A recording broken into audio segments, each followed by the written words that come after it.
Bonjour à tous, ici le pasteur Nathan Ferrer. C'est une joie pour moi de vous retrouver dans cette nouvelle émission d'Autour de la Bible dans laquelle on va continuer de s'intéresser au sujet de la consécration.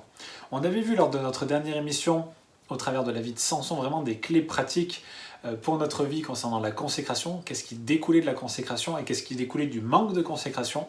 Et on va aujourd'hui regarder à la vie de Samuel et se rendre compte un petit peu de la différence d'avec Samson et là encore les clés, les leçons que nous pouvons tirer pour notre propre vie à chacun. Concernant Samuel, c'est un petit peu au départ la même chose que Samson. La maman de Samuel ne pouvait pas avoir d'enfant et elle a fait cette promesse au Seigneur en disant « Si tu me donnes un fils, il te sera consacré et le rasoir ne passera pas sur sa tête. » On voit déjà au travers de cela, mes amis, quelque chose vraiment d'essentiel pour chacun d'entre nous. Dans le cas de Samson, Dieu avait dit à sa maman qu'il lui donnerait un fils et que ce fils lui serait consacré. C'est-à-dire que Dieu était à l'origine de la consécration de la vie de Samson pour son service. Dans le cas de Samuel, c'est la maman de Samuel, c'est Anne qui a consacré d'elle-même son fils. Et on voit au travers de cela que Dieu peut être l'auteur de notre consécration, mais que nous pouvons également être l'auteur nous-mêmes de notre propre consécration. Et c'est ce qui arrive d'ailleurs dans la majorité des cas. J'entends par là que parfois, certains d'entre nous ont eu ce privilège, c'est d'ailleurs mon cas de naître dans une famille chrétienne, des choses qui ont été semées dans notre enfance, la consécration s'est fait, j'ai envie de dire, d'elle-même, c'est-à-dire que nous avons été consacrés dès notre plus jeune âge à Dieu, mais tout le monde n'a pas eu cette chance de naître dans une famille chrétienne et de connaître le Seigneur. Et quand ça se fait plus tard, nous choisissons nous-mêmes de nous consacrer à Dieu. Et il y a vraiment une différence entre les deux, c'est que parfois certains ont dès le plus jeune âge reçu un rêve de Dieu, un appel de Dieu sur leur vie, c'est une grâce, une grande responsabilité, mais une grâce. Pour d'autres, cela vient plus tard et nécessite que ça vienne de nous-mêmes. Mais ce qui est magnifique, c'est que c'est la plus belle chose que nous pouvons redonner à Dieu, c'est-à-dire de dire « Seigneur, je choisis de t'être consacré ». Et c'est vraiment ce que Paul exhortait l'église de Rome à faire, et il leur dit dans Romains 6, dans Romains 12, en disant « Offrez-vous vous-même au Seigneur comme des sacrifices vivants, ou donnez vos corps au Seigneur comme un instrument de bénédiction. » Et ça, c'est vraiment une chose que nous sommes appelés à faire chacun d'entre nous. C'est-à-dire, Seigneur, je choisis de me donner à toi. Et j'aimerais vous poser cette question, quand est-ce que c'est la dernière fois que vous avez dit au Seigneur, je me donne à toi? Je te soumets mon emploi du temps, je te soumets mes rêves, je te soumets mes désirs, je te soumets vraiment mes projets en disant, Seigneur, tu décides, non pas moi, mais toi, premièrement. Et c'est d'ailleurs exactement ce que Jésus a fait. C'est je trouve, des plus belles phrases que le Seigneur Jésus a prononcées quand il a dit, non pas ce que je veux, mais ce que toi, tu veux. Avons-nous ce genre de discussion avec le Seigneur? Est-ce que nous prononçons ces mots en disant, Seigneur, c'est vrai, c'est pas à propos de moi, c'est à propos de toi. Qu'est-ce que tu veux? Qu'est-ce que tu veux faire aujourd'hui dans ma vie? Qu'est-ce que tu veux faire aujourd'hui au travers de moi? Et ça, c'est quelque chose, mes amis, que nous sommes appelés à vivre.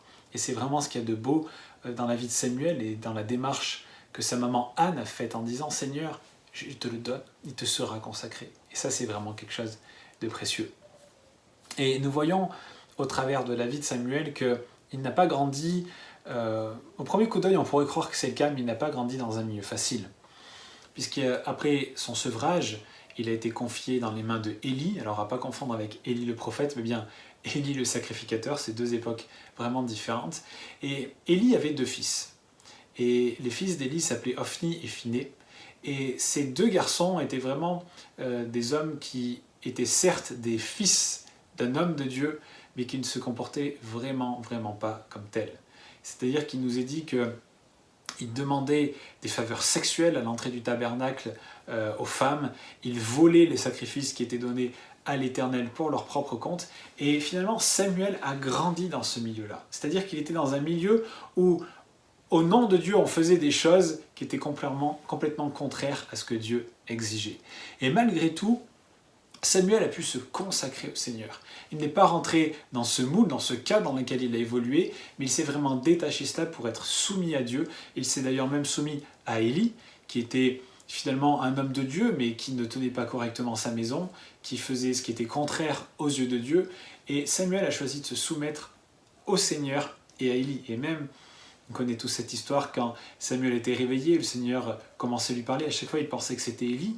Mais souvenons-nous que c'est la parole que Dieu a donnée à Samuel, c'était que Dieu allait condamné très sévèrement Élie et ses fils. Et on voit que la colère de Dieu s'est vraiment manifestée sur eux, puisque le Seigneur les a repris, et à la nouvelle de cela, Élie lui aussi est mort. Mais malgré tout, Samuel a été soumis au Seigneur, même pour annoncer cette parole à son maître, parce qu'il craignait le Seigneur. Et on voit au travers de cela, mes amis, que même dans des environnements toxiques, des environnements difficiles, nous pouvons vivre une véritable consécration. Parfois, j'entends des gens qui disent « mais c'est trop difficile dans ma vie, dans ma famille, mon épouse n'est pas chrétienne, mon mari n'est pas chrétien, à mon travail c'est compliqué ». Mais on voit au travers de cet exemple que même dans des milieux toxiques, des milieux où le nom de Dieu est prononcé en vain, où toutes sortes de choses sont faites qui sont contraires à la volonté divine, nous pouvons avoir une véritable consécration.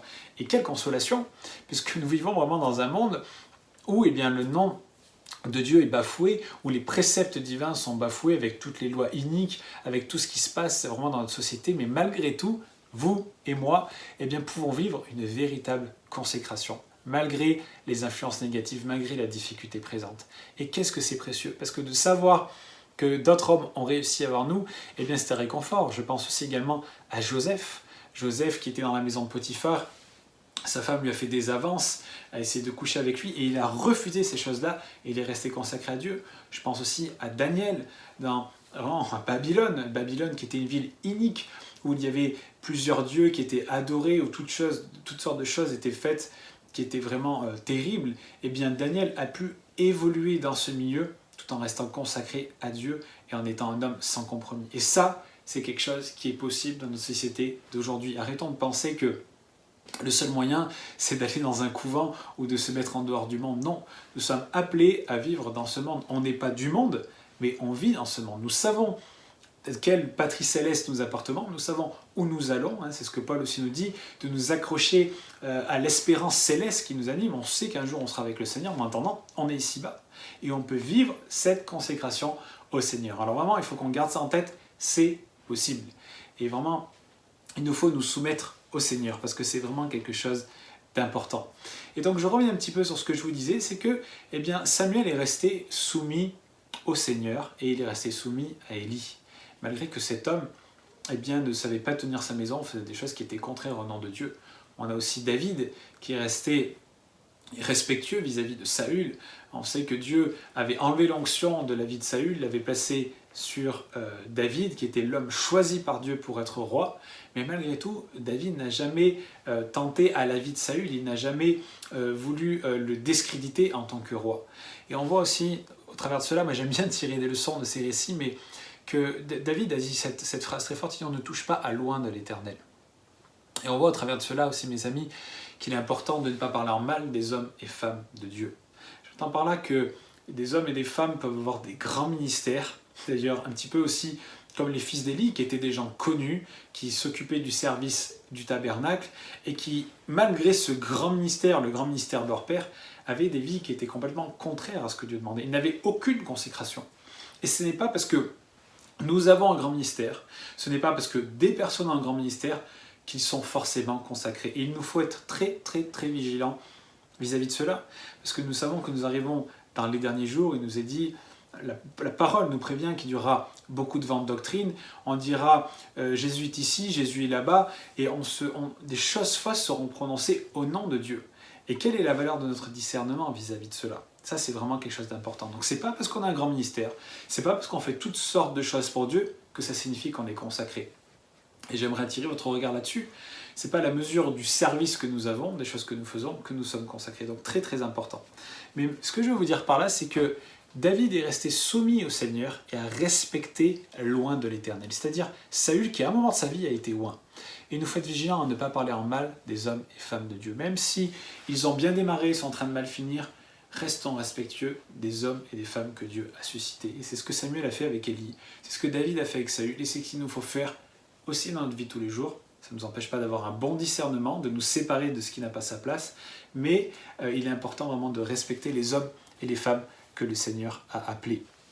Donc on voit que vraiment Samuel a grandi dans ce milieu difficile, et que malgré tout, il a pu avoir une vie qui était totalement consacrée au Seigneur. Donc même s'il a grandi dans ce milieu qui est opposé aux préceptes de Dieu, il a pu rester consacré au Seigneur. Et Vraiment, c'est sur ce point que j'aimerais appuyer dans cette vidéo, c'est que peut-être aujourd'hui vous êtes dans des milieux toxiques, dans des milieux difficiles, mais le Seigneur vous appelle à lui rester consacré. Et ça, c'est vraiment quelque chose d'important. Alors vraiment, il nous faut lui soumettre notre vie, soumettons-lui notre emploi du temps.